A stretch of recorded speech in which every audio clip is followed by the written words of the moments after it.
السلام علیکم ورحمۃ اللہ وبرکاتہ۔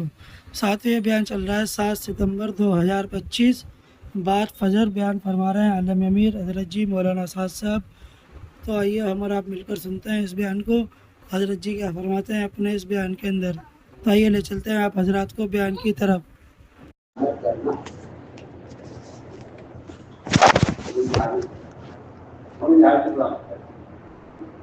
جبرائیل مومن کی حاجت کو پورا مت کرنا، ان پر ایمان لایا ہے اور میری اطاعت کرتا ہے، اس کی حاجت کو پورا مت کرنا۔ اور کوئی کافر، کوئی میرا دشمن، میرے دین کا دشمن، انبیاء کا دشمن، اگر کوئی کافر دعا مانگے تو اس کی دعا شروع ہوتے ہی اس کا کام فوراً کر لینا، اس کا کام فوراً کر لینا۔ جبرائیل کی بات پر حیرت کی، کہا جبرائیل نے کہنا ہے کچھ ایسا کیوں ہے،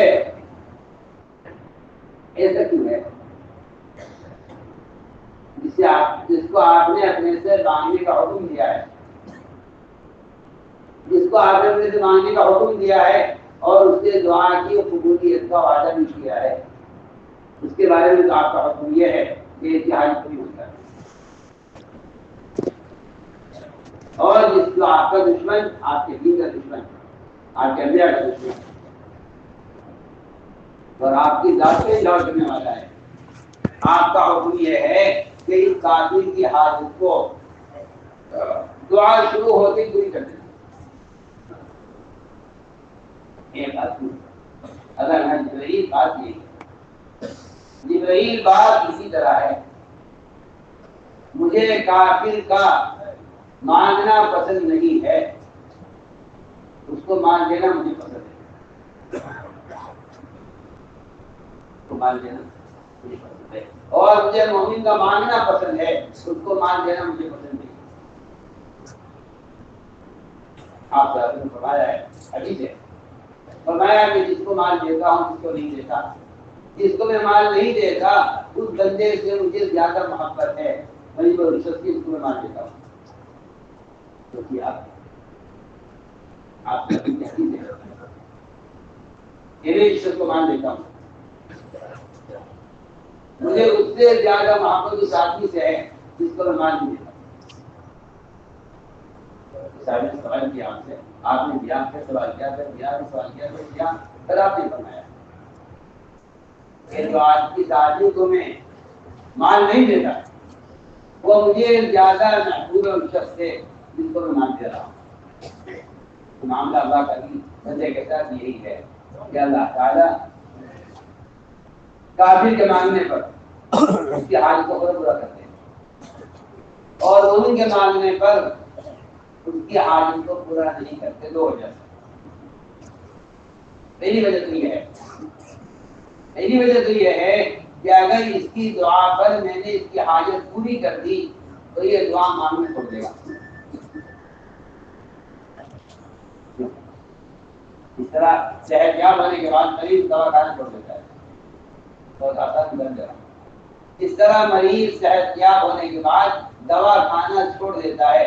اس طرح بعض مسلمان جب ان کی حاجت پوری ہو جاتی ہے دعا کے ذریعے تو وہ دعا مانگنا چھوڑ دیتے ہیں، حالانکہ دعا کا مانگنا حاجت کے پورا ہونے کے لیے نہیں ہے، حکم کے پورا ہونے کے لیے۔ دعا عبادت کا مقصد ہے، دعا عبادت کا مقصد ہے۔ اگر فرائض کے ادا کرنے سے حاجت پوری نہیں ہوتی تو کیا فرائض کی چھوڑنے کی گنجائش ہو سکتی ہے؟ نماز پڑھی تھی مجھے فائدہ، میری حاجت پوری نہیں ہوئی، میں تو کیا پیار کروں؟ صلاۃ الحاجہ بھی حاجت کے لیے نہیں ہے۔ آپ کو فرائض کی بات کر رہے ہیں،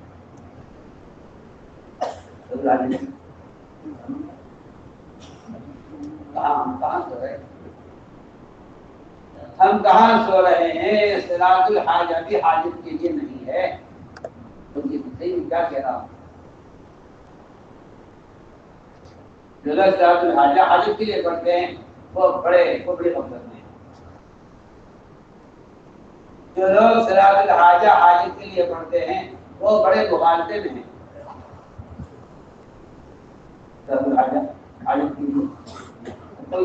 کوئی نماز حاجت کے لیے نہیں ہے، کوئی صدقہ حاجت کے لیے نہیں ہے، اس لیے کہ حاجت مخلوق ہے اور نماز خالص کے لیے ہے۔ حاجت مخلوق ہے، نماز حاجت کے لیے۔ میری بات آپ توجہ دیں، بہت نماز خالص کے لیے ہے، حاجت کے لیے نہیں۔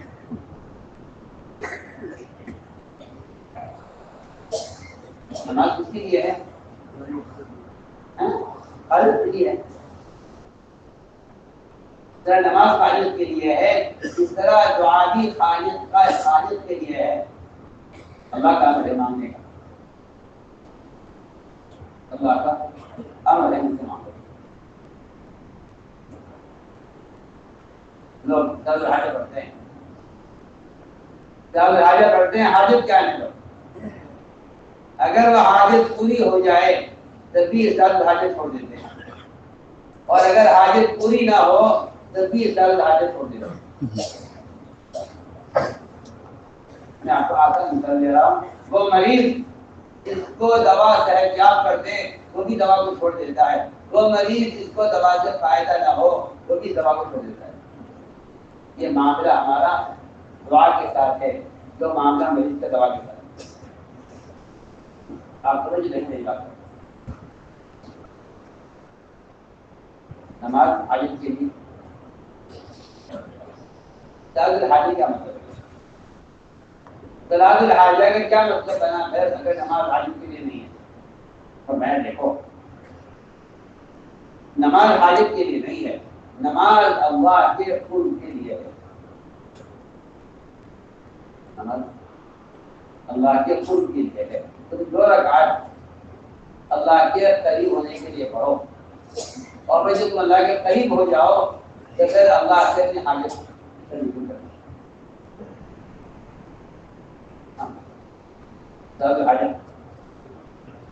تلاوت الحاجہ اللہ کے قرب کے لیے ہے، اور قریب والوں کی بات سنی جاتی ہے۔ میں آپ کو آسان مثال دے رہا ہوں، تو میں نے عرض کیا کہ مانگنے کا حکم ہے وہ اللہ کا حکم استعمال ہے۔ یہاں تک آتا ہے روایتوں میں کہ اللہ اکبر، اللہ سے دعائیں مانگنے والا مومن، اللہ سے دعائیں مانگنے والا مومن جب وہ قیامت میں ان دعاؤں کا بدلہ دیکھے گا جو دعائیں اس کی قبول نہیں ہوئی، تو وہ تمنا کرے گا کاش جو دعائیں میری قبول ہوئی ہیں، کاش وہ دعائیں کو قبول نہ ہوتی۔ یہاں ان دعاؤں کا جو بدلہ مل رہا ہے وہ تو ان حاجتوں سے خواہشات سے کہیں زیادہ ہے جن کو میں نے دنیا میں مانگا تھا۔ وہ تمنا کرے گا جو دعائیں میری قبول ہوئی کاش وہ قبول نہ ہو۔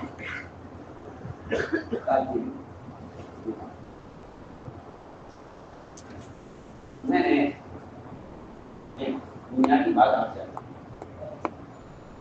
کہ سوال ہوتا ہے کہ آپ نے اللہ تعالیٰ سے اپنی پریشانی کو دور کرنے کے لیے اللہ کو کیا پیش کیا؟ کہ اللہ تعالیٰ کا نظام ہے کہ وہ مومن کو قرضوں میں، بیماریوں میں، خوف میں، پریشانی میں ڈالتا اس لیے ہے کہ دیکھنا چاہتا ہے کہ میرا بندہ اس سے نکلنے کے لیے کیا پیش کرتا ہے، اس کو میں کرتا ہوں۔ لیکن آدمی لار میں داخل ہوئے، اوپر سے چٹان سرکی اور راستہ بند ایسا بند ہو گیا کہ ان کے سامنے سوائے موت کی پوری تھا، چٹان پتھر کی اتنی بڑی کہ اس کو ہلانا یا اس کو سرکانا ان کی طاقت سے بہت بات ہے۔ انہوں نے اللہ تعالیٰ سے کسی فرشتے کو طلب نہیں کیا، کوئی جن، کوئی فرشتہ، کوئی ایسی طاقت میری جو اس کو ہٹائے، یا کوئی زلزلہ پہاڑ میں، یا کوئی پانی کا بہاؤ جس کو سرکار نے چٹان کو، انہوں نے ایسی کوئی چیز اللہ سے نہیں مانگی. میں آپ کو سمجھانا چاہتا ہوں کہ اللہ تعالیٰ سے سبب مانگنا یا اللہ تعالیٰ سے بغیر حاجت کو مانگنا. اللہ سے سبب مانگنا یا اللہ سے حاجت کو مانگنا. اللہ سے سبب مانگنا تو اللہ تعالیٰ کو سبب کا محتاج سمجھنا ہے. اے اللہ تو اس سبب سے یوں کر دے. اللہ سے یہ کہنا کہ اے اللہ اس سبب سے تو یہ کر دے.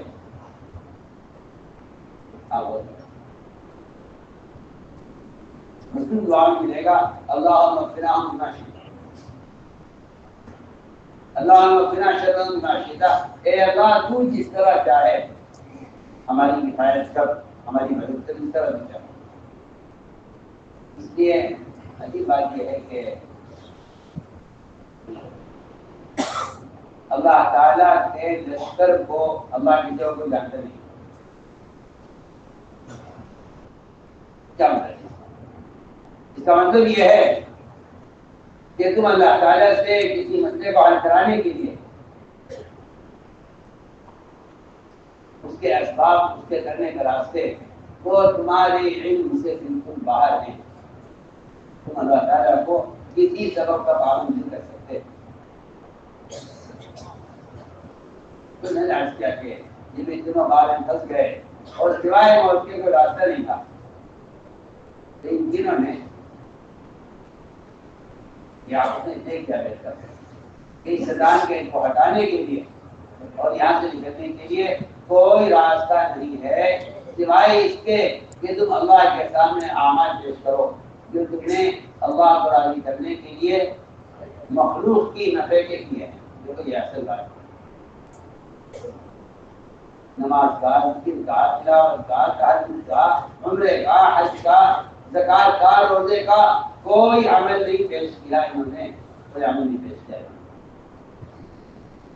عمل پیش کیا معاملات, اخلاق اور معاشرہ. معاملات, اخلاق اور معاشرہ 3 لائن کے عمل پیش کی. انہوں نے شیطان ہٹ گئی, یہ وہاں سے نکل گئے. انہوں نے عمل پیش کیا ہے. اس شیطان کو ہٹانے کے لیے اللہ نے بھی کوئی سبب اختیار نہیں کیا. ان کو ہٹانے کے لیے اللہ نے شیطان کو اپنے عمل سے ہٹایا. اپنے عمل سے ہٹایا. اپنے کو آپ کو آسان کر کے کر رہا ہوں کہ اس میں پورے واقعے میں آپ دیکھ لیجیے انہوں نے اللہ سے کوئی سبب نہیں مانگا اس شیطان کو ہٹانے کے لیے. عمل پیش کیا اور یہ کہا اے اللہ اس عمل پر اس شیطان کو ہٹا. میں نے کیا کہ ایک اللہ تعالیٰ کو سبب پیش کرنا یا اس سے سبب مانگنا دونوں باتیں مل کر دو مغالطے مسلمان کو لگے ہوئے ہیں. ایک سبب مانگنے کا مغالطہ ہے اور ایک سبب بنا کر اللہ کو پیش کرنا. دونوں چیزیں میں سمجھتا ہوں کہ اللہ کی ذات سے قائم میں رکاوٹ نہیں. دونوں چیزیں میں سمجھتا ہوں کہ اللہ کی ذات سے قائم میں رکاوٹ بنے گی. آپ سبب بنا کر پیش کریں تو پھر آپ کے یقین سبب پر ہے. اور اگر آپ اللہ سے سبب کا مطالبہ کریں تو پھر آپ نے اللہ کی قدرت کو سبب کے تابع پابند کر دیا. مومن کو چاہیے جب کوئی حال اس پر آئے, بیماری کا, مقدمے کا, پریشانی کا, خوف کا, آپ غور کیجیے.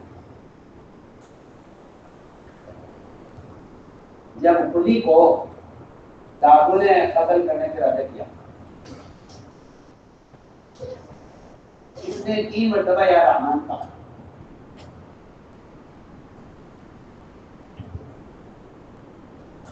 انہیں کا اللہ کیونکہ رشتوں کو بھیجنے میں مدد کے لیے کئی سالوں کی. آپ پوری حدیث پڑھیے, آپ کو نہیں ملے گا اس پوری نے اللہ سے فرشتے کو طلب کیا ہو. کہاں یہ پوری کہاں ابراہیم علیہ السلام، کہاں یہ کلی ایک عام آدمی، کہاں ابراہیم علیہ السلام؟ دونوں میں آپ دیکھ لیجیے انہوں نے فرشتے کو طلب نہیں کیا مدد کے لیے، فرشتے نے اللہ سے مطالبہ کیا ہے کہ مجھے اپنی زندگی وسیلے بھیج دے جو مجھے بلا رہا ہے۔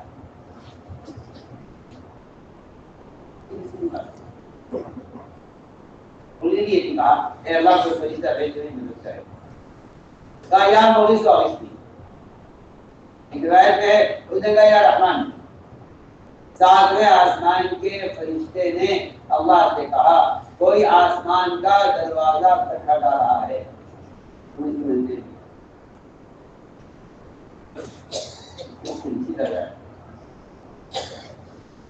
مجھے تو اپنی ساری بات کا خلاصہ یہ ہے کہ سب سے پہلا سوال یہ ہے کہ بندہ اللہ کو کیا پیش کر رہا ہے، بندہ اللہ کو کیا پیش کر رہا ہے، پہلا سوال یہ ہے۔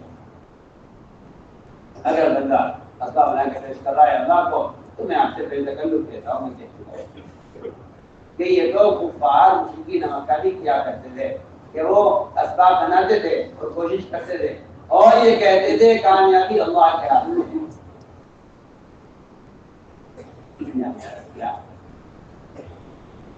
کہ اللہ کے ذات سے فائدہ اٹھانے کے لیے کیا احکام ہے، اس کے احکام ہیں۔ اس میں سب سے بڑا ذریعہ نماز ہے۔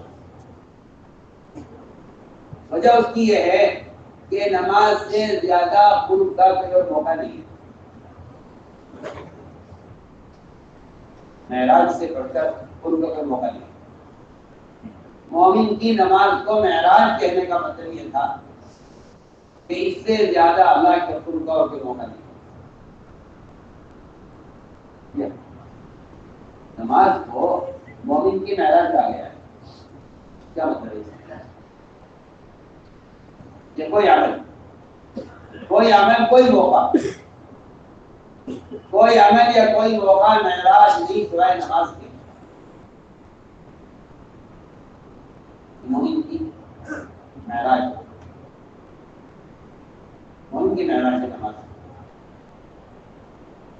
نماز مومن کی معراج ہے۔ معلوم ہوتا ہے کہ اس سے زیادہ قرب کا کوئی موقع نہیں ہے، اس لیے روزہ، حج ہے، زکوٰۃ ہے، سارے اعمال خیر ہیں، کسی عمل کو معراج نہیں کہا سوائے نماز۔ کسی عمل کو معراج نہیں کہا سوائے اسی عمل کو معراج نہیں کہا سوائے نماز۔ حکم دیا ہے استعینوا، اللہ تعالیٰ سے براہ راست مدد لو صبر اور نماز کے لیے۔ لیکن عجیب بات یہ ہے کہ صبر کو نماز پر مقدم کیا، صبر کو نماز پر مقدم کیا ہے، صبر کو نماز پر مقدم کیا ہے، یہ بہت غور کرنے کی بات ہے۔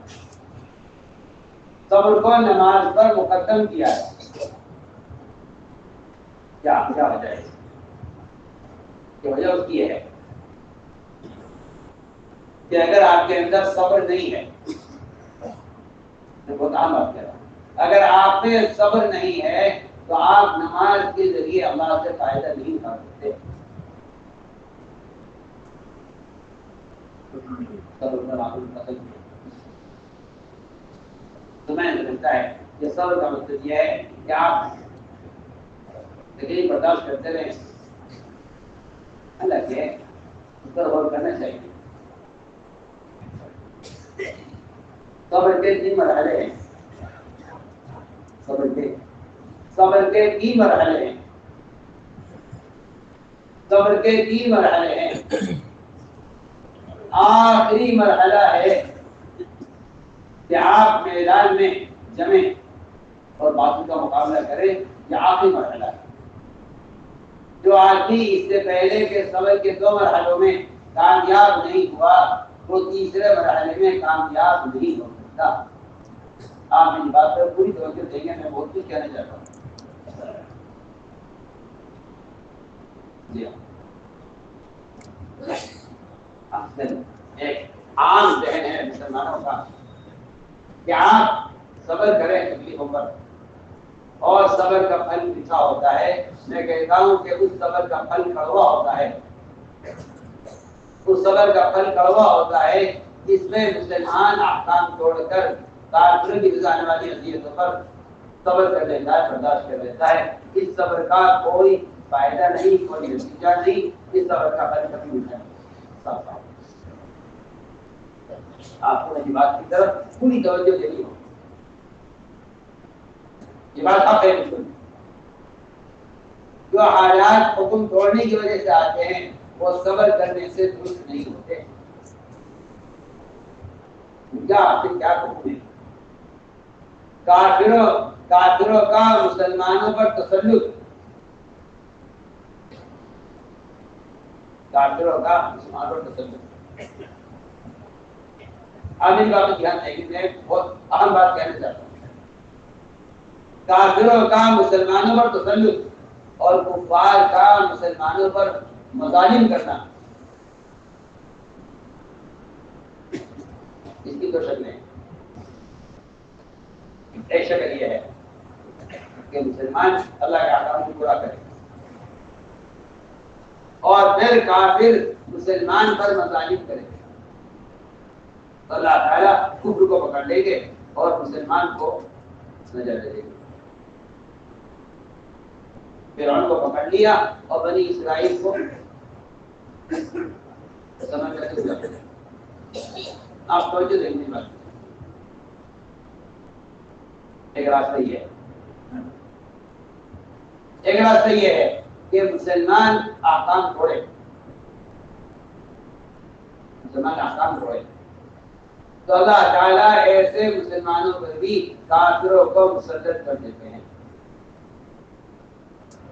سوال اس بات کا ہے کہ اللہ کی اطاعت کے ساتھ اگر کفر مقابلے پر آ گیا پھر تو اللہ تعالیٰ کافر سے خود بھی ملے گی. اور اگر اللہ کے احکام مسلمان توڑ رہا ہے اور پھر کفر کا تسلط ہے تو ایسا کافر کا تسلط صبر کرنے سے یہ صبر کرنے سے یہ تسلط ختم نہیں ہوگا. کیا صبر کرے تو کہتے صبر کرتے ہیں. سوال یہ ہے کہ آپ کا صبر کرنا عبادت کے ساتھ ہے، اطاعت کے ساتھ یا نافرمانی کے ساتھ ہے. اگر نافرمانی کے ساتھ آپ صبر کر رہے ہیں تو یہ کفر آپ پر مسلط رہے گا، اور اگر آپ اطاعت کے ساتھ صبر کر رہے ہیں تو اللہ تعالیٰ ایسی رکاوٹوں کو خود ہٹائیں گے. میں بہت آسان بات کرتا ہوں. میں نے عرض کیا کہ صبر کے 3 مرحلے ہیں، یاد رکھنا. پہلا مرحلہ صبر کا، اپنے نفس کو فرائض کے ادا کرنے پر مجبور کرنا. صبر اپنے نفس کو جمانا اللہ کے فرائض کے ادا کرنے پر، اپنے نفس کو حرام سے بچانے اور اپنے نفس کو سنت اتباع سنت پر مجبور کرنا.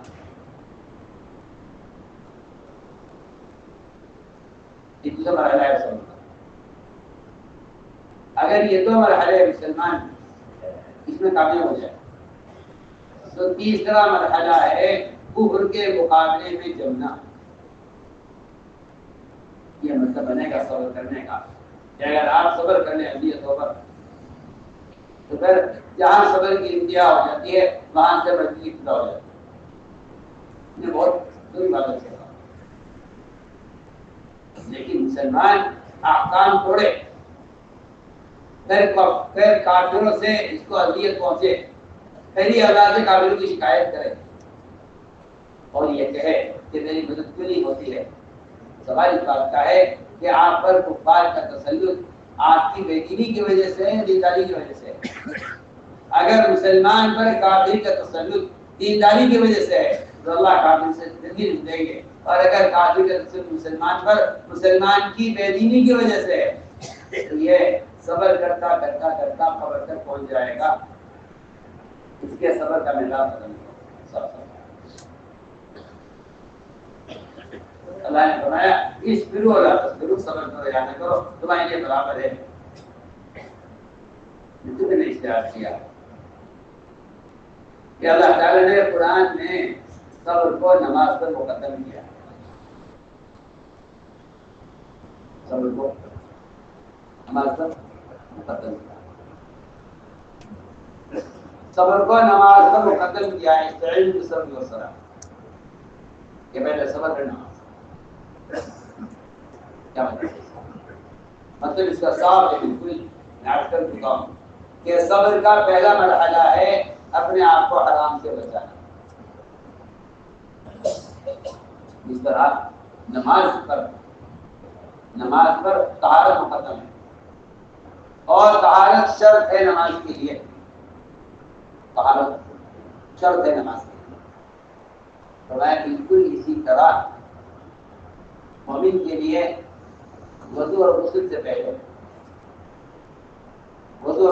پہلے اس کے ذمہ لازم ہے کہ یہ اپنے بدن کے خون کو حرام سے پاک رکھے۔ میرے نزدیک جو اہمیت غسل اور وضو کی ہے، ایک آدمی جنابت کی حالت میں وضو کرے، ایک آدمی کا وضو نہیں ہے، اس کو چاہیے کہ وضو کرے۔ جو اہمیت بدن کے ظاہر کو پاک کرنے کی ہے، اللہ کی قسم وہ اہمیت بدن کے خون کو پاک رکھنے کی ہے۔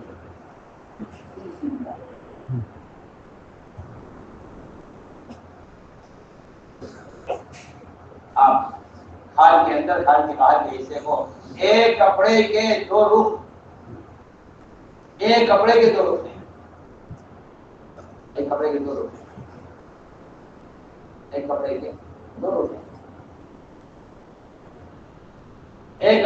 رخ ہیں، ایک رخ پر غلاظت صاف ہو گئی، ایک رخ کی غلاظت صاف نہیں ہوئی، تو آپ کہیں گے کپڑا صاف نہیں ہوا۔ بالکل انسان کے بدن کے اندر کا خون اور باہر کی باقی، یہ دونوں کی دونوں برابر کا درجہ رکھتی ہیں۔ آپ بولتے ہیں میں کیا کہہ رہا ہوں؟ جو اہمیت نماز کے لیے غسل وضو کی ہے، وہ اہمیت نماز کے قائم کرنے کے لیے اپنے خون کو حرام لقمے سے پاک رکھنا۔ پہلے صبر پھر نماز، پہلے صبر استعین بالصبر والصلاۃ، کہ تم نماز کے ذریعے مدد نہیں لے سکتے اللہ کی جب تک تم حرام سے باز نہ ہو۔ اس میں سب سے پہلا مسئلہ جس طرح نماز پڑھنے والے کے لیے بدن کی طہارت کا ہے، اس طرح نماز پڑھنے والے کے لیے اپنے خون کی طہارت کا ہے کہ آپ کا خون ناپاک ہے، پاک ہے، سب ایک لقمہ سود کا، ایک لقمہ سود کا وہ آپ کے خون کو اتنا گندا کر دے گا، آپ کے خون کو اتنا گندا کر دے گا کہ تو آپ نماز ادا ہی نہیں کریں گے۔ اگر آپ نماز پڑھیں گے بھی تو اس نماز میں اللہ کا دھیان اور اس نماز کا خشوع تو یہاں تک آتا ہے کہ اگر کوئی آدمی حرام لوگوں میں استعمال کرتا ہے،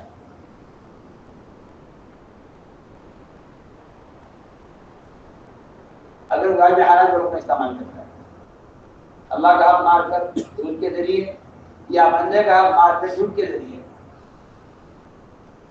تو اس کا خون اتنا گندا ہو جاتا ہے کہ اس کے اعضاء گناہ کرنے میں اس کے خلاف ہو جاتے ہیں۔ آپ جو شکایت کرتے ہیں کہ میں کیا کروں، نہ محرم کو دیکھنے کو طبیعت نہیں چاہتی اور میں آنکھ کو روکنا چاہتا ہوں مگر میری آنکھ مجھ سے بے قابو نہیں چاہتی۔ آپ کی آنکھ آپ سے بے قابو ہے کہ آپ کی آنکھ کی باریک رگوں میں جو خون دوڑ رہا ہے ناپاک، یہ آپ سے اس بدنظری کا گناہ کروا رہا ہے۔ یہی معاملہ آنکھ کے ساتھ ہے، یہی معاملہ نگاہ کے ساتھ ہے، یہی معاملہ شرمگاہ کے ساتھ ہے، یہی معاملہ سارے اعضاء کے ساتھ ہے۔ مسلمان کا کوئی عزم گناہ کی طرف بڑھے، اس کا پہلا سبب وہ لقمہ ہے جو آپ کی پیٹ سے، آپ کا نفس سترائے حرام کا، یہ پہلا سبب ہے جو آپ کے اعضاء کو گناہ کی طرف لے جاتا ہے۔ آپ کہنا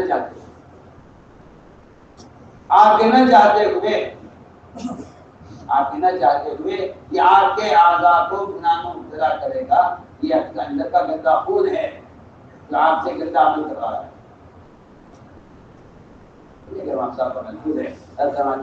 لوگ لقمے کو معمولی سمجھ کر کھا جاتے ہیں کہ اتنا تھوڑے میں کیا ہو جائے گا، اور میں لقمہ سمندر ہے خیالہ رشتے ہوتی ہے.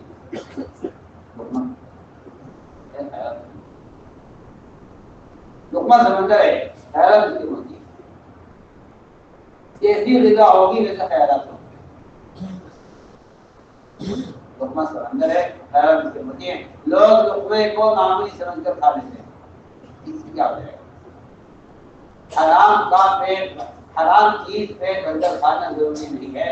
آپ پیٹ بھر کر کھائیں یا ایک لقمہ کھائیں، دونوں کی ظلمت، دونوں کا اثر، دونوں کی لذت برابر ہے. آپ بتائیے، آپ کا پورا کپڑا غلاظت میں، پورا کپڑا آپ کا پیشاب میں گندگی میں بھر جائے یا کسی ایک حصے میں گندگی لگ جائے، بتائیے کپڑا ناپاک، دونوں طرح ناپاک ہے یا ایک طرح ناپاک ایک طرح پاک ہے؟ دونوں طرح ناپاک. غلاظت کی مقدار جو ناپاکی کی مقدار ہے وہ برابر ہے. تو میں کہنا چاہتا ہوں کہ جو لوگ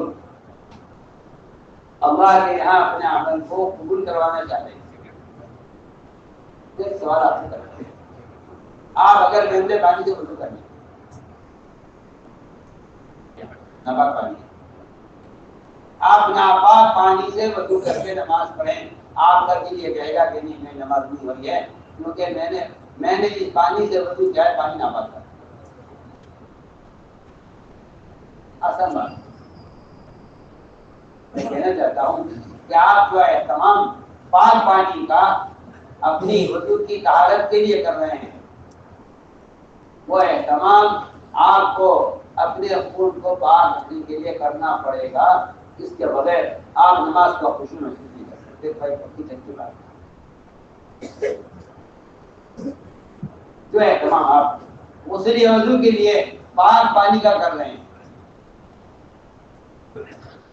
اگر آپ کو پتا، آپ کو معلوم نہ ہو کہ یہ پانی ناپاک ہے، آپ نے اسے وضو کر لیا یا وضو کر لیا، کسی نے آپ سے کہا کہ یہ پانی ناپاک تھا، آپ کو اپنی نماز کا اعادہ کرنا پڑے گا. ایک انسان ذرا، لیکن مسلمان سود کھا رہا ہے، سود کھا رہا ہے، نماز پڑھ رہا ہے. سود کھا رہا ہے، نماز پڑھ رہا ہے. شکایت یہ ہے کہ جی میرا تو نماز سے مسئلہ حل نہیں ہوا. سوال اس بات کا ہے کہ نماز ہوئی یا نہیں ہوئی. نماز ہوئی یا نہیں ہوئی. ابوبکر صدیق رضی اللہ تعالیٰ عنہ کو ان کے غلام نے بھوک کی شدت کی، بہت بھوک لگ گئی. غلام اچانک کھانا لے کر آیا اور بھوک کی شدت میں ایک لقمہ ابوبکر صدیق رضی اللہ تعالیٰ نے ایک لقمہ اس کا دیا. اور لقمہ کی سوال کیا کہاں سے لائے؟ اس نے کہا کہ میں نے ایک گناہ سے توبہ کر لی ہے اور توبہ کے لیے عرصہ ہو گیا ہے، لیکن میں پہلے زمانے میں کبھی نجومی تھا اور نجومیوں کی باتیں لے کر لوگوں تک پہنچایا کرتا تھا. وہ مجھے اس کی تنخواہ دیا کرتے تھے.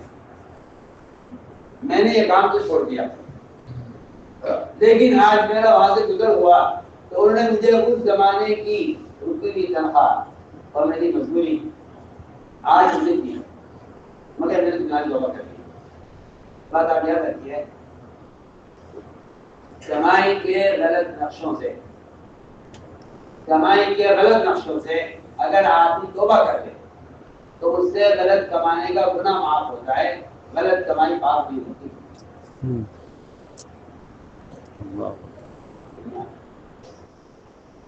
غلط طریقے سے کمانے کا گناہ معاف ہو جائے گا، کمایا ہوا مال پاک نہیں ہوگا. یہ پکی سچی بات ہے. سود کا مال ہے، جھوٹ کا مال ہے، غبن کا مال ہے، چوری کا مال ہے، چور توبہ کر لے، چور توبہ کر لے کہ میں آئندہ چوری نہیں کروں گا. یہ چور کی چوری کی توبہ نہیں ہے، چوری کا مال مالک کو واپس کیے بغیر یہ مال معاف نہیں ہوگا. آپ 100 مرتبہ استغفار کر لیں, اللہ کے سامنے روڑے دھو لیں, آپ آئندہ کے لیے چوری سے قدم کھا لیں. کسی بھی شکل میں یہ مال چوری کا پاک نہیں ہوگا جب تک آپ اس کو مالک کو واپس نہ کریں. میں کہنا چاہتا ہوں, میں کہنا چاہتا ہوں آپ اگر غلط راستے کمائے ہوئے مال کو آپ اسے استغفار کر لیں, استغفار سے آپ کے غلط کمانے کا گناہ معاف ہو جائے گا. آپ کا غلط کمایا ہوا مال پاک نہیں ہوگا, کسی قیمت پر نہیں, کسی قیمت پر نہیں. آپ جو چاہیں کر لیں, آپ کا سود کا مال, سود کا غبن کا مال وہ پاک کسی قیمت پر نہیں ہو سکتا, چاہے آپ اس سے چاہے استغفار کریں. استغفار کرنے سے بندے کے کا گناہ معاف ہوتا ہے. جی ہاں, وہ غلط راستے سے کمایا ہوا مال وہ استغفار کرنے سے بات نہیں, بات نہیں. آپ استغفار کر لیں, آپ کا گناہ معاف ہو جائے گا. ابو صدیق رضی اللہ تعالی عنہ نے ایک لقمہ کھایا اس کاہن کی آمدنی کا, وہ بھی اس زمانے میں کھلایا گیا جب اس نے کہانت سے توبہ کر لی. تو استغفار نہیں کرے, اس نے استغفار کر دو, اللہ معاف کر دے. کہ معاملہ معافی کا نہیں ہے, معاملہ تو پاکی کا ہے. تو رنگ نہیں کہہ رہا, آپ ناپاک پانی سے وضو کر کے نماز پڑھ لیں, اللہ استغفار کر لیں کہ اللہ تمہیں معاف کر دے. میں نے نماز ناپاک وضو سے ناپاک پانی سے نماز پڑھی, تمہیں معاف کر دے. مسئلہ یہاں نماز کی قضا کا ہے, مسئلہ یہاں صرف گناہ کی معافی کا نہیں ہے. میں آپ کو بہت واضح کر رہا ہوں بات.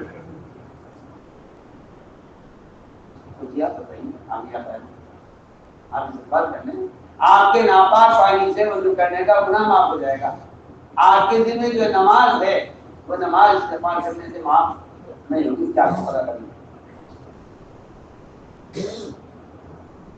کیا آسان بات ہے.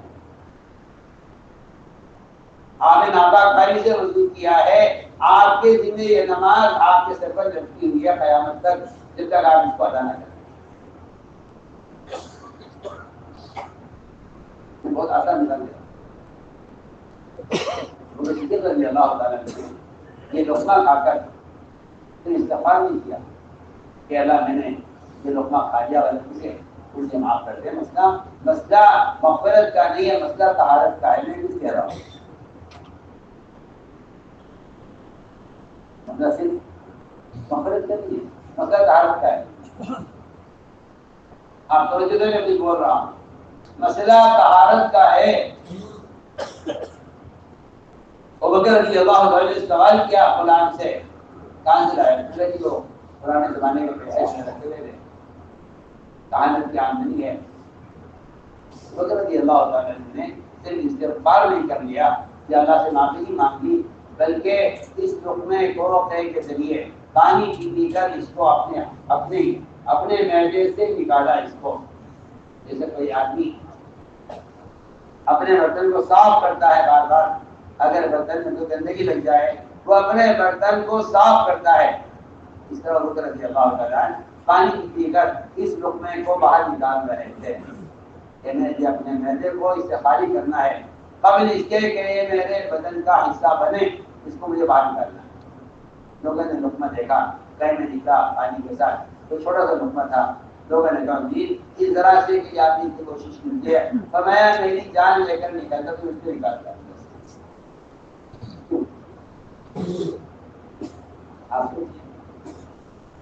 آپ کے کھانے میں مچھی کی جائے اسے نکالتے ہیں, آپ کے کھانے میں بال کی جائے اسے نکالتے ہیں. آپ سوچیے, آپ کھانے کی چیز میں کوئی بال گر جائے, کوئی مکھی گر جائے, آپ اس کو نکالتے ہیں. آپ کو گن آتی ہے, یہ سب کیسے کھا لوں, آپ سوچیے کسے آپ ان کی غلاظت نظر نہیں آتی, مکھی کی غلاظت ہے کھانے والے پر محسوس ہو رہی ہے. آپ کو تو میں نے واضح کر دیا کہ مسئلہ طہارت کا ہے, مسئلہ طہارت کا ہے. میں نے کہا کہ نماز سے پہلے تو مسئلہ طہارت کا ہے، اور طہارت کا تصور مسلمان کے ذہن میں صرف غسل اور وضو تک ہے، اس سے آگے مسلمان طہارت کو جانتا نہیں ہے۔ جبکہ نماز کے قائم کرنے کے لیے پہلے صبر کا حکم دے رہے ہیں، پہلے صبر یعنی پہلے طہارت، اپنے آپ کو حرام سے بچاؤ۔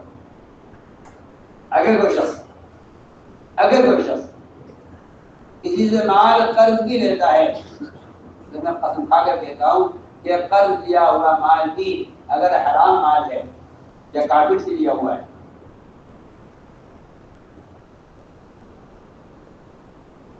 کافر سے لیا ہوا ہے یا کسی سودی کاروبار کرنے والے سے لیا ہوا ہے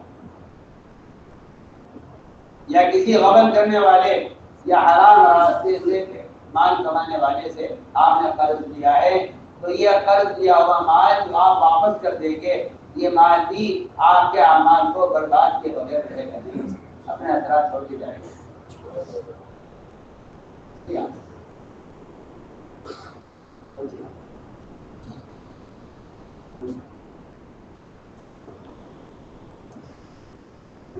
بنی اسرائیل نے ایک شادی کرنے کے لیے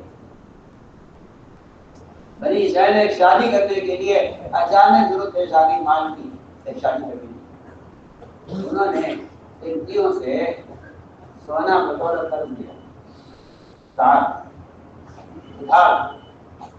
ادھار مال ہوتے تھے مسلمان، انہوں نے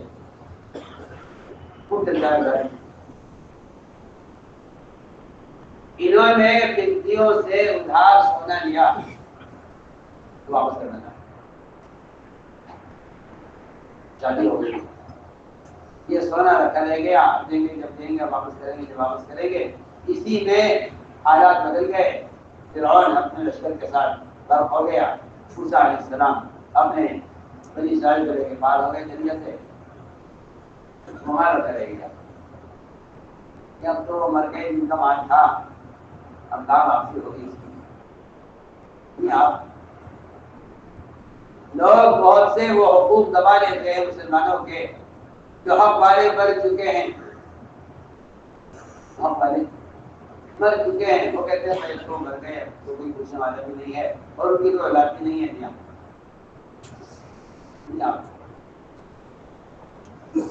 لوگ پرائے مال کو معاملے کرتے ہیں۔ میں آپ کو ایک بات سناتا ہوں، اس کے درمیان میں بات نہیں کر سکتا۔ ایک آدمی سفر میں تھا، سن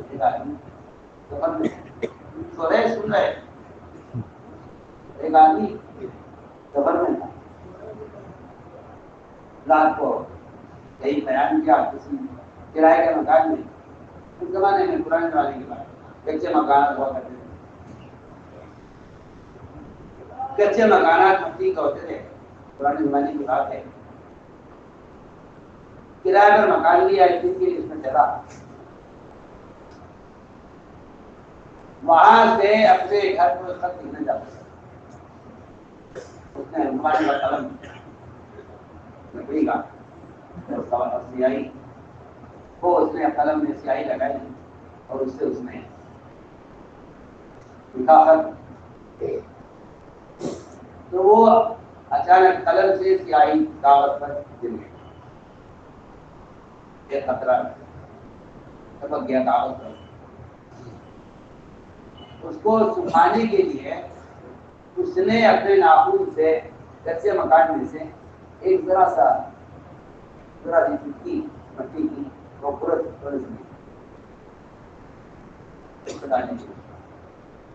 معمولی چیز ہے، نہ اس سے دیواروں کا فرق آئے گا، نہ اس سے مالی مکان کو کوئی اعتراض تو ہوگا آئے گا، اکیلا بیٹھا ہوا تھا، کوئی کھانے کمرے میں، اس نے بس فوراً دیوار سے ایک ناخن سے ذرا سی مٹی اس نے کھودی ڈالنے کے لیے، ابھی یہ کام وہ کر ہی رہا تھا، اچانک ذہنی آواز آئی، اچانک ذہنی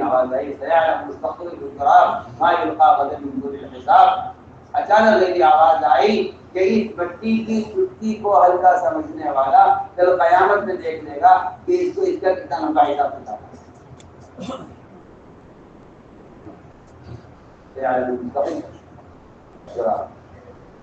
مٹی کی چٹکی کو ہلکا سمجھنے والا یہ تو معمولی بات ہے.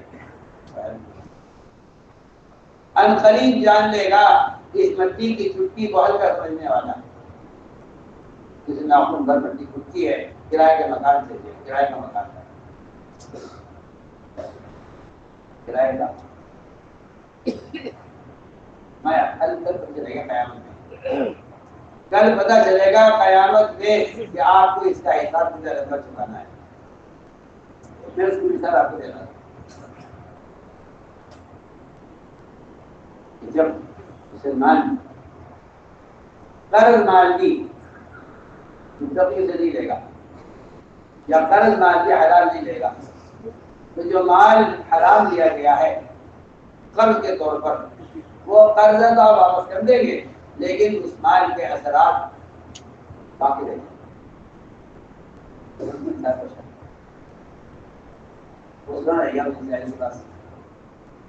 ہو گیا اب تو کیا ہے مالا غنیمت ہے جن کا تھا وہ تو غرق ہو گئے ختم ہو گئے. اللہ نے فرعون کا سارا فرعون کا جتنا کچھ تھا سب نکال کے دے دیا. آپ بہت چیزیں نا اتنا کچھ فرعون کے پاس تھا سب نکال کے دیا. مگر جو مال بطور قرض دیا ہے اس مال کا اثر دیکھا. اس مال کو جمع کیا سامنے میں اس کا مشورہ بنایا اور اس سونے کا مشورہ بنا کر کہا ہذا الہ موسیٰ فنسی. اور دیکھو تمہارے نبی موسیٰ اور تمہارا معبود یہ مشورہ ہے اس کی پوجا کرو.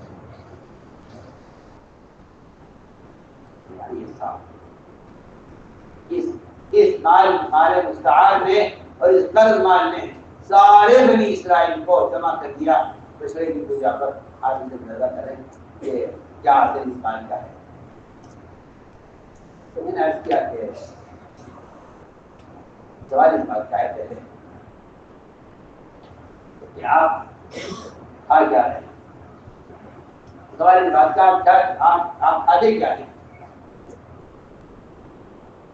کر چکا ہوں سمجھ لے لقمہ سمندر ہے جیسی غذا ہوگی ویسا خیال ہوگا. جیسی غذا ہوگی تو میرے دوستوں بات اس پر آ گئی کہ عبادات کو قائم کرو. عبادت کو قائم کرو. اس کے قائم کرنے کا پہلی شرط یہ ہے کہ طہارت. طہارت کا مطلب یہ ہے کہ بدن کا ظاہر اس طرح پاک ہو اس طرح بدن کا اندر کا حصہ بھی خون بھی حرام مال سے پاک ہو.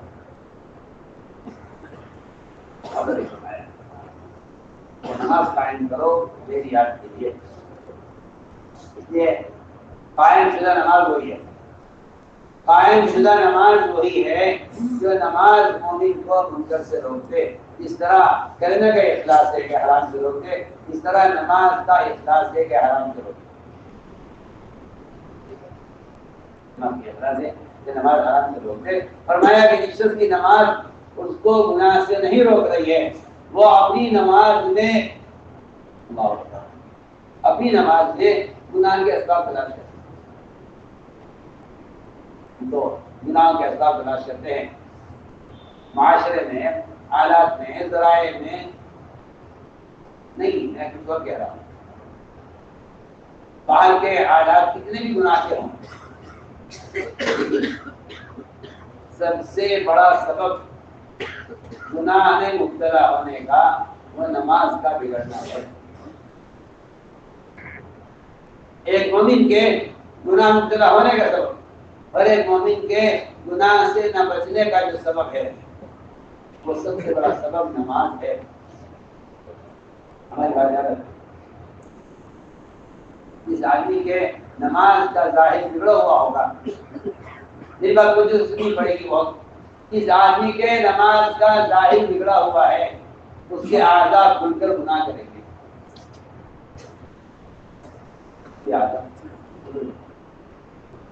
میں کہتا ہوں آپ سے، مسلمان کے اعضاء کے گناہوں کے ہونے کا، مسلمان کے اعضاء سے گناہ کے ہونے کا پہلا سبب نماز کا بگڑنا ہے. نماز بگڑنا ہے. میں آپ سے بہت کام کی بات کر رہا ہوں. آپ اپنے گناہوں کے اسباب بات تلاش نہ کریں، اپنے گناہ کے اسباب نماز میں تلاش کریں. گناہ کے اسباب پکی بات ہے، میں تو سمجھ کر بول رہا ہوں. گناہ کے اسباب اپنی نماز میں تلاش کریں. گناہ کے اسباب نماز میں تلاش کریں.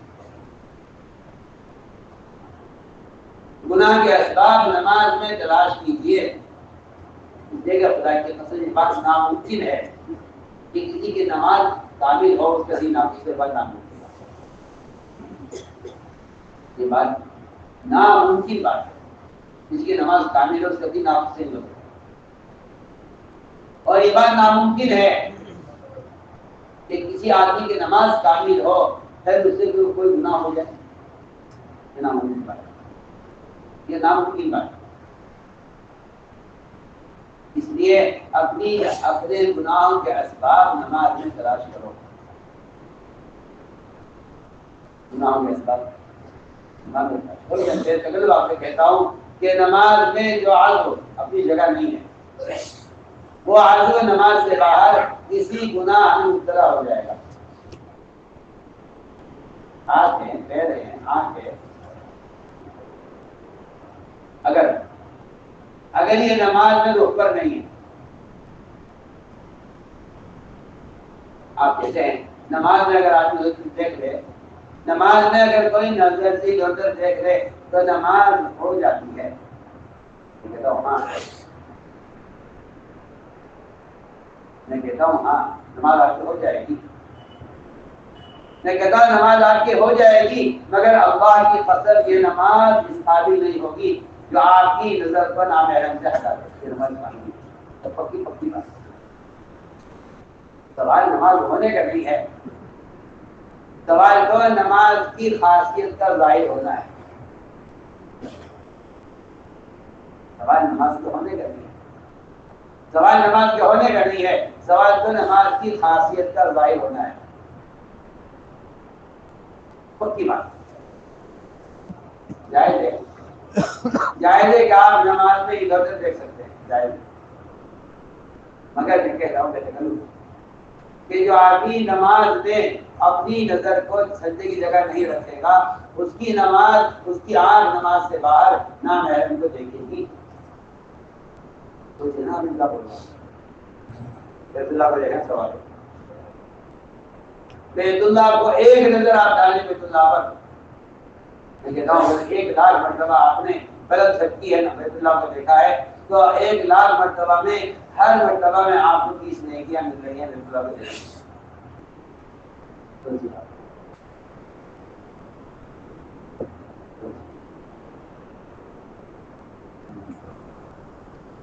لیکن اگر آپ نماز میں بیت اللہ کو دیکھ رہے ہیں تو آپ کی نماز ناقص ہے.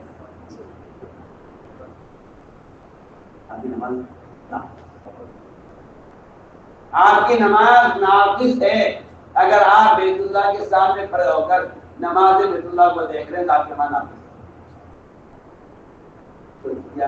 اگر بیت اللہ کے سامنے کھڑے ہو کر نماز کے دوران بیت اللہ کو دیکھنے سے نماز ناقص ہو جائے تو آپ اپنے ملک میں، اپنے علاقے میں رہ کر اگر نماز میں کسی کو دیکھ رہے ہیں تو آپ کی نماز کا سامان کہاں رہے گا؟ بیت اللہ کو نماز میں دیکھنا نماز کو ناقص کر دے گا.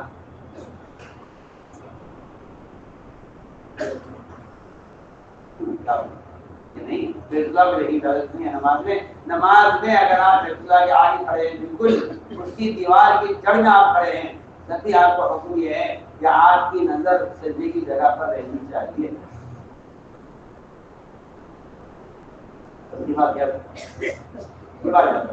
کہ نماز میں جو عزو اپنی جگہ پر نہیں ہوگا وہ نماز سے باہر وہ عزو اللہ کے حکم کو توڑے گا. اللہ کے حکم کو توڑے گا. پکی بات. قرآن کی آیت کا، پوری آیت کا مفہوم یہی ہے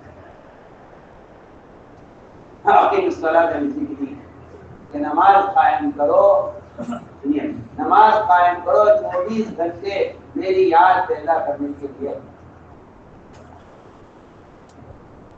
نماز قائم کرو 24 گھنٹے میری یاد پیدا کرنے کے لیے، اقیم الصلاۃ لذکری، نماز قائم کرو 24 گھنٹے میری یاد رکھنے کے لیے،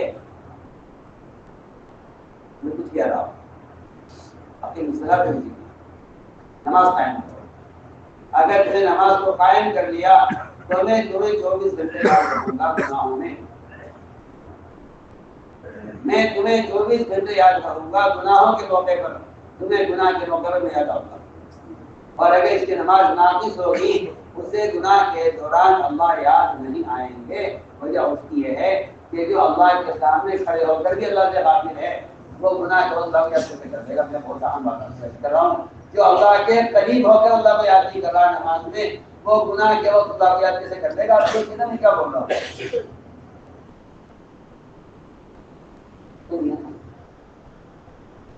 جو اللہ کے قریب ہونے کے وقت میں اللہ سے غافل ہے، وہ اللہ سے دور ہونے کے وقت میں اللہ کو یاد کیسے کر دے گا؟ اپنی صلاح دیں، نماز کو درست کرو 24 گھنٹے میری یاد پیدا کرنے کے لیے، بہت عام بات کر رہا ہوں۔ اگر نماز میں آپ کے اعضاء جگہ پر نہیں ہیں تو آپ یاد رکھیے گا کہ آپ کے اعضاء نماز سے باہر گناہوں کی طرف جائیں گے۔ دیکھیے اللہ تعالیٰ آپ نماز پڑھ رہے ہیں، جو آدمی رکوع سے اٹھنے کے بعد اپنی کمر کو سیدھا نہیں رکھتا، اللہ اس کی نماز کی طرف اٹھا کر نہیں لیتے جا سکتا۔ آپ کی معراج ہو رہی ہے اور اللہ آپ سے معراج میں رخ پھیرے ہوئے ہیں، اللہ آپ سے معراج میں رخ پھیرے ہوئے ہیں، یہ نا آپ صحیح حدیث ہے۔ من لم يقم صلبه بين الركوع والسجود لم ينظر الله الى صلاته، جو آدمی رکوع سے اٹھنے کے بعد کچھ دیر کھڑا نہیں رہے گا، اللہ اس کی طرف اٹھا کر نہیں دیکھیں گے کہ کیا کر رہا ہے۔ سب حدیث، جو آدمی رکوع سے اٹھنے کے بعد کچھ دیر کھڑا نہیں رہے گا، ترجمہ کر رہا ہوں حدیث کا، آدمی رکوع سے اٹھنے کے بعد کچھ دیر کھڑا نہیں رہے گا، اللہ اس کی نماز کی طرف نظر اٹھا کر نہیں دیکھے، اللہ اس کو رک دیں گے، اللہ اس میں رک پھیر دیں گے۔ حدیث ہے صاف حدیث، جو آدمی رکوع سے اٹھنے کے بعد کچھ دیر کھڑا نہیں رہے گا، اللہ تعالیٰ اس سے رک پھیر دیں گے۔ کیا علاج کریں گے اللہ؟ قومے کی دعا کو جاننے کے لیے، جبکہ قومے کی دعا سورہ فاتحہ سے لمبی ہے، قومے کی دعا سورہ فاتحہ سے لمبی ہے، قومے کی دعا سورہ فاتحہ سے لمبی ہے۔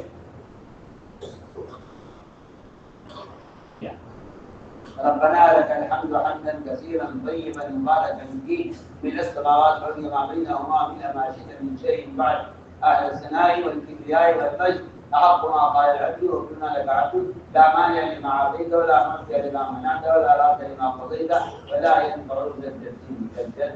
یہ مفہوم دعا ہے، یاد کرتے ہیں نا،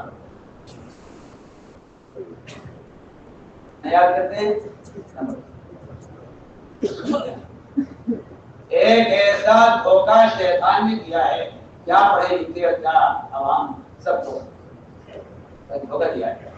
دھوکہ یہ دیا ہے کہ نماز کو ہلکا کرو، نماز کو ہلکا کرو۔ تمہارے پیچھے بیمار لوگ ہیں، تمہارے پیچھے حاجت مند لوگ بھی ہیں، تمہارے پیچھے کچھ تاجر بھی ہیں جو بیچارے دکان پہ چھوڑ کر آئے ہیں۔ یہ اتنا بڑا دھوکہ شیطان نے دیا ہے، کیا ائمہ، کیا علماء، کیا عوام سب اس دھوکے کے شکار ہیں۔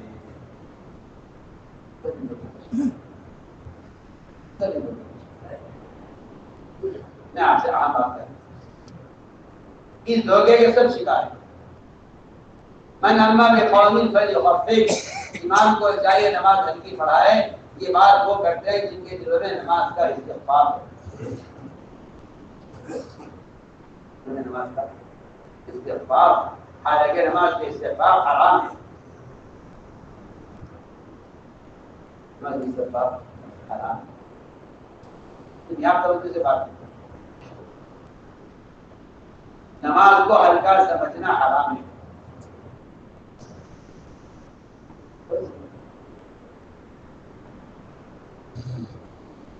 کہیں راشن بن رہا ہو، حکومت کی طرف سے آپ لائن میں کھڑے ہو، 1 گھنٹے بعد نمبر آئے گا، کھڑے جا کے دیکھیں ایمبیسیوں میں لوگ کسی ملک میں جانے کا ویزا لیتے ہیں، 6 گھنٹے ٹانگوں پر کھڑے رہتے ہیں. 6 گھنٹے جب بھی نمبر آئے. نماز اللہ کے سامنے کھڑے ہونے کے لیے مختلف آدمی امام صاحب ایک ہی صورت میں 2 رکعت ہو جاتی ہے. خلاف ہوتا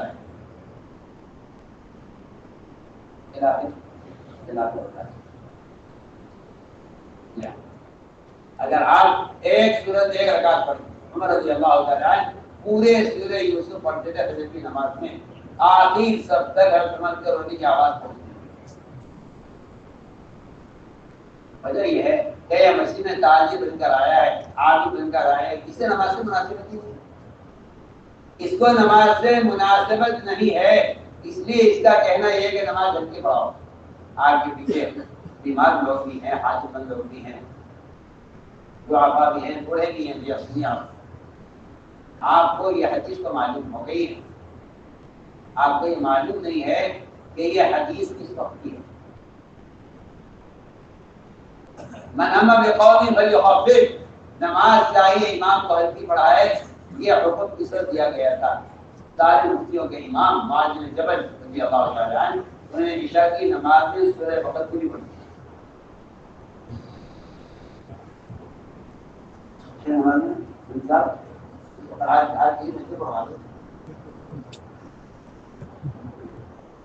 آج کسی مسجد میں امام صاحب سورہ بقرہ پڑھتے ہیں، عشاء کی نماز لوگ نماز میں آنے چھوڑ دیں.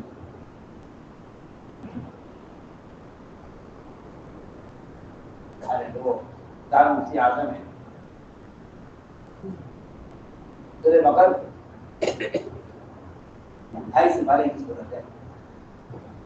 7 سپارے 1 رکعت میں، 7 سپارے.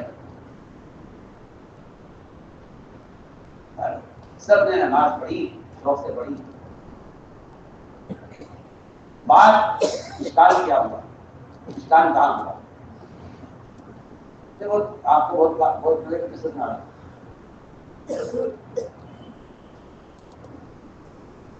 اشکال کہاں ہوا؟ نماز ہو رہی تھی، سورہ بقرہ پڑھی جا رہی تھی عشاء کی نماز میں. ایک صاحب جن کی زمین مدینے سے باہر تھی، وہ صبح سے گھنٹے میں کھیت پر واقف تھکے ہوئے آئے. بہت آ کر مسجد میں نماز کے لیے جب داخل ہوئے تو دیکھا سورہ بقرہ چل رہی ہے، عشاء کی نماز ہو رہی ہے. ان کو یہ خیال یہ ہوا کہ اس طرح کا قیام تو میں نہیں کر سکوں گا، میں تھکا ہوا ہوں، بہت بیٹھ کر پڑھوں، یہ مناسب نہیں ہے. الگ انہوں نے جماعت سے الگ نماز پڑھ لی. معاذ کتنے نظر لگے، نے دیکھ لیا کہ اس آدمی نے نماز الگ پڑھ لی ہے، جماعت سے نہیں پڑھی. انہوں نے معاذ رضی اللہ عنہ نے اس آدمی کو کہا کہ تم منافق ہو گئے ہو.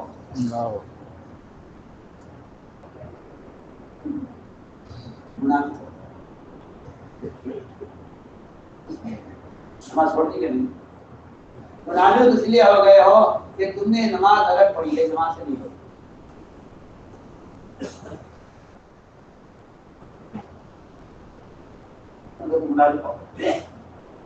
ان کو یہ بات بہت بری لگی. ایک مومن کو منافق کہا جائے. انہوں نے جا کے کہا کہ اللہ مجھے معاذ نے مجھے منافق کہا. معاذ کا بات ہو گئی کہ تم نے مومن کو منافق کیوں کہا؟ انہوں نے نماز جماعت سے نہیں پڑھی. یہ بات تو ٹھیک ہے کہ جماعت کی نماز چھوڑنے والے کو زمانے میں منافق کہا جاتا تھا. صاحب نے عرض کرتا میں نے نماز جماعت سے نہ پڑھنے کی وجہ کیا ہو وہ تو معلوم کیجیے کیا وجہ ہو کہ سزا میں بہت تھکا ہوا تھا میں بہت دور سے آیا تھا اور رات دیر ہو گئی اور میں تھکا ہوا تھا یہ سورہ بقرہ پڑھ رہے تھے نماز میں اس لیے میں نے الگ پڑھ دی کہ اتنے لمبی نماز پڑھنے کی مجھے ہمت نہیں تھی تو اس پر آپ نے فرمایا آپ پسند یا معاذ کہ معاذ کیا تم لوگوں کو نماز سے اکتاہٹ میں ڈال دو گے تمہیں نماز ہلکی پڑھانی چاہیے تم سب عیدنا پڑھتے ہیں لطاف پڑھتے ہیں اسماعیل بتائی پڑھتے ہیں تینوں زیتون پڑھتے جو صورتیں ہم پڑھتے ہیں وہ تم پڑھتے ہیں یہ سارا قصہ تو بھلا دیا اور اتنی بات یاد کر دی ہے کہ نماز امام کو جائے گھر میں پڑھا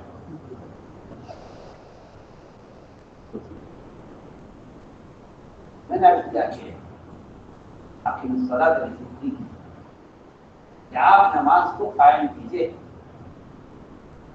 اگر آپ کی نماز درست ہے تو اللہ تعالیٰ آپ کو ہر موقع پر یاد رکھیں گے اگر آپ کی نماز درست نہیں ہے تو آپ اللہ کو ہر موقع پر بلائیں گے یہ میں کہتا ہوں کہ یہ ذکر کا اصل مطلب یہ ہوتا ہے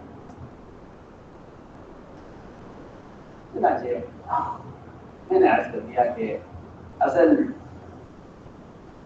مسئلہ یہ ہے کہ سارے معاشرے سارے معاملات اور سارے اعضاء سے گناہوں کا صدور جو ہو رہا ہے اس کی بنیادی وجہ یہ ہے کہ اعضاء کو پابند کرنے والا عمل نماز اس میں اعضاء پابند نہیں ہے اس کے اعضاء نماز میں خطا کریں گے اس کے اعضاء نماز سے باہر بھی خطا کریں گے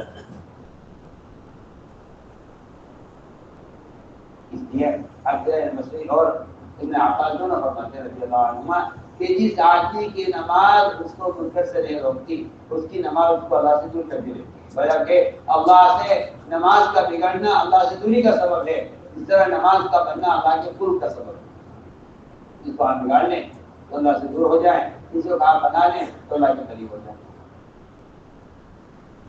میرے دوست اللہ تعالیٰ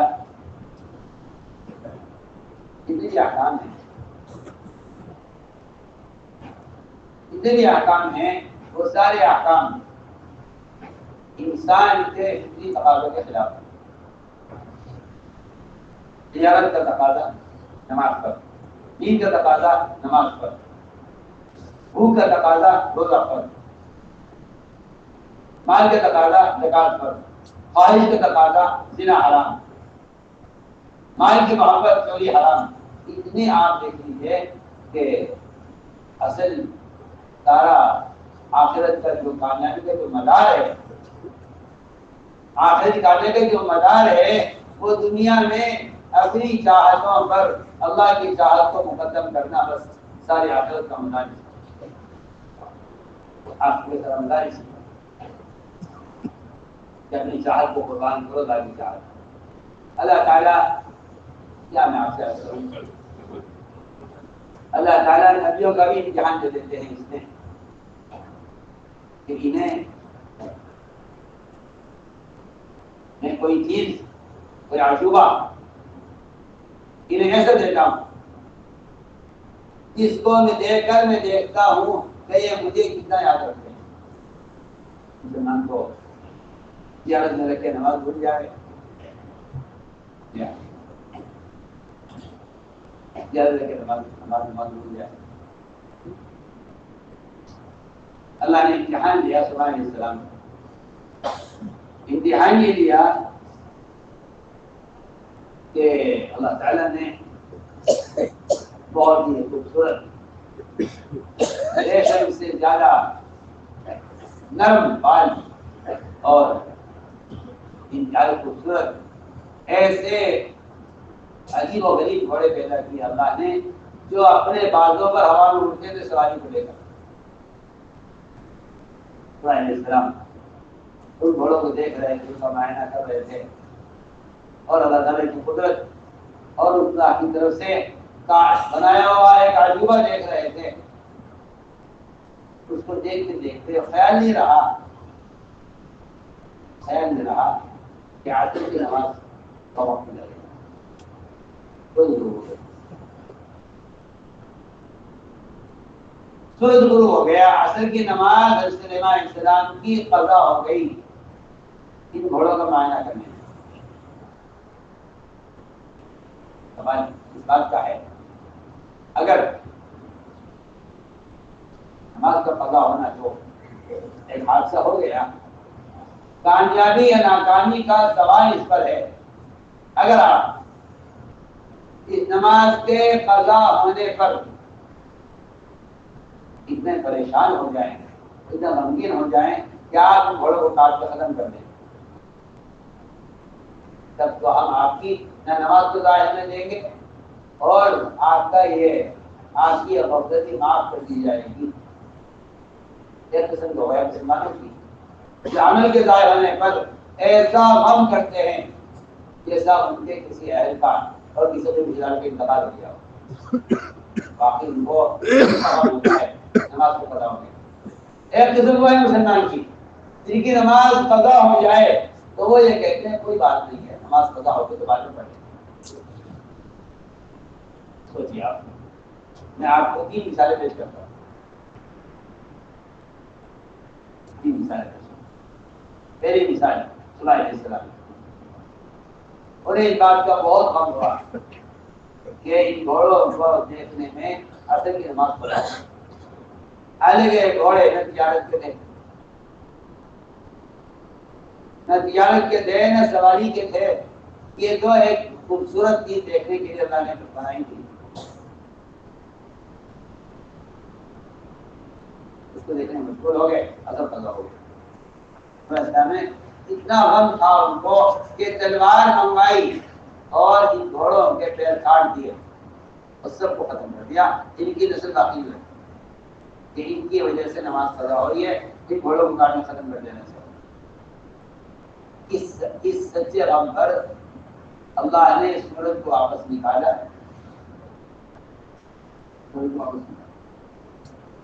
میں اسلام نے کہا مجھے آج کیا کرنا چاہیے، سورج واپس نکالا، سورج واپس نکالا، علیہ السلام نے عصر کی نماز ادا کی۔ آج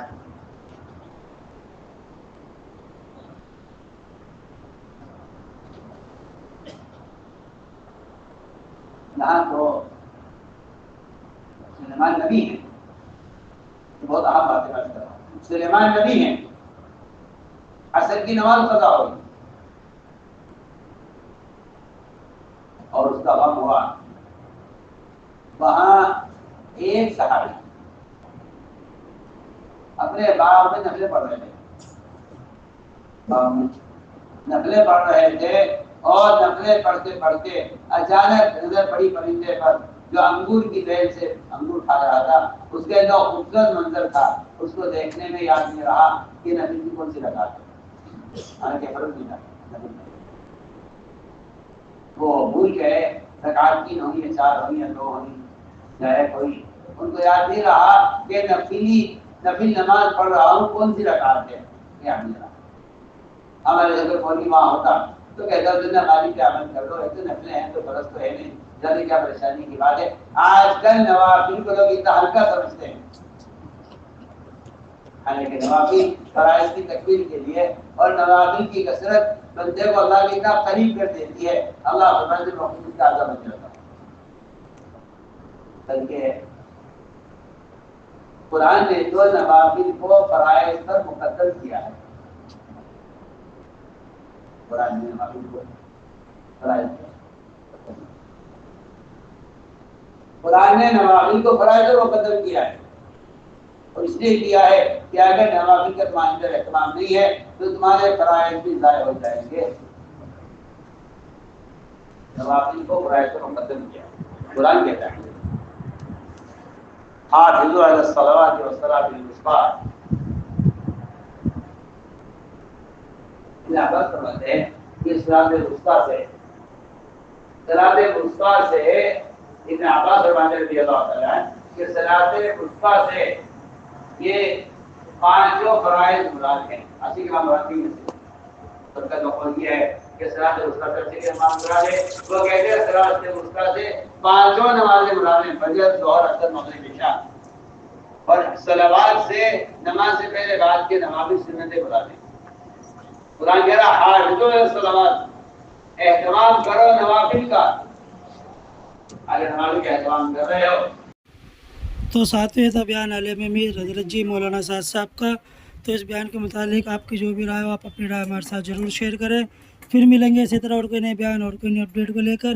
جب تک آپ حضرات اپنی دعاؤں میں ہمیں یاد رکھنا. اب آپ لوگ ہمیں دیں اجازت. السلام علیکم ورحمۃ اللہ.